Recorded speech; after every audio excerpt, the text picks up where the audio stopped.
The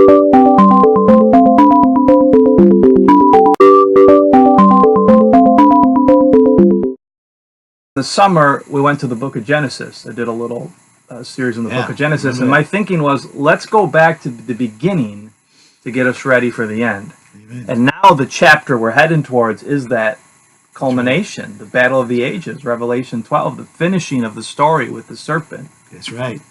Very interesting. That's very true, Sam. Is the book of beginnings, Genesis, and the book of Revelation are like bookends. And there was what we call the proto-gospel, the proto-euangelion. It was called the first gospel to preach the first mention of the fact that there was going to be a Redeemer. Came when the fall entered into the creation, when Adam and Eve ran and hid themselves and covered themselves with fig leaves, and God came and found them and asked them, what did you do? And it was revealed that they sinned and disobeyed. And then God pronounces a curse upon the man and the woman, the serpent. And in the middle of this, it talks about the serpent, which we believe, that serpent, in fact, in the text we're going to be dealing with today, Revelation 12, it defines this serpent. It talks about the dragon. The name of the sermon today is called the climax of the conflict of the ages. And it's also, I subtitle it, The Woman and the Dragon. And we get this amazing symbol and a sign and a great wonder, a picture of a sign of a dragon and a woman, and a woman's getting ready to give birth.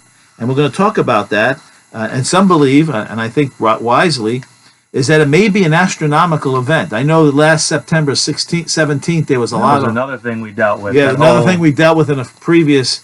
And September 11th. Not to throw the baby out with the bathwater, I do believe that chapter 12 of Revelation is talking about a wonder, a sign in the heavens, among the stars. You know, we talk about the Hebrew calls it the Mazzaroth.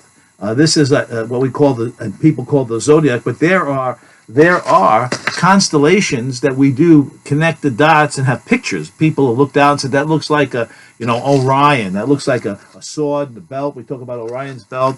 There is a Taurus, the bull, and in fact, in this passage, I believe there are three constellations we'll talk about. We're going to talk about Virgo, which is the Virgin, which is a woman. Then we're going to talk about Leo, which is Judah, the lion constellation. And then there's two other ones that possibly are in this passage called Draco, or the other one is, all of a sudden I forgot. It's the snake. You said Hydra. Hydra. I'm sorry, Hydra.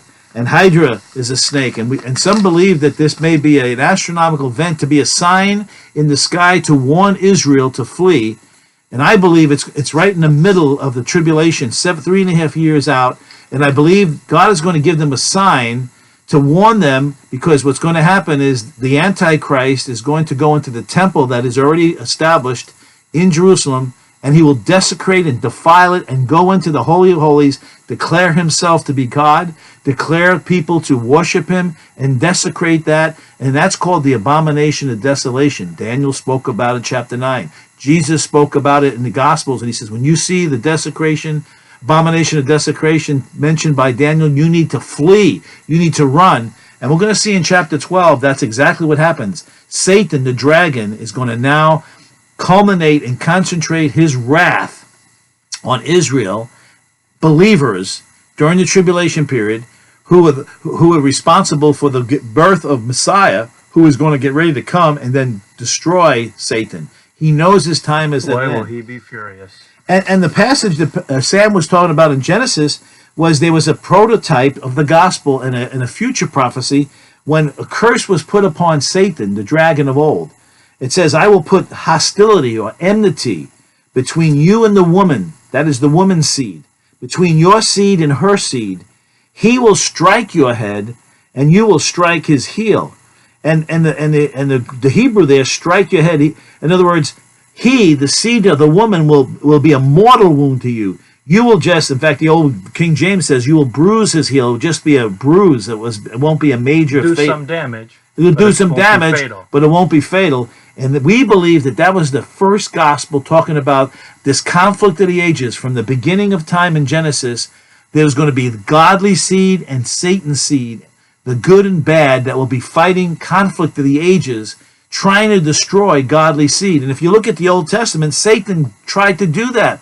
I mean, it began in Noah's flood. He tried to destroy a whole generation of people, which resulted in a flood. But God preserved a godly seed through Noah.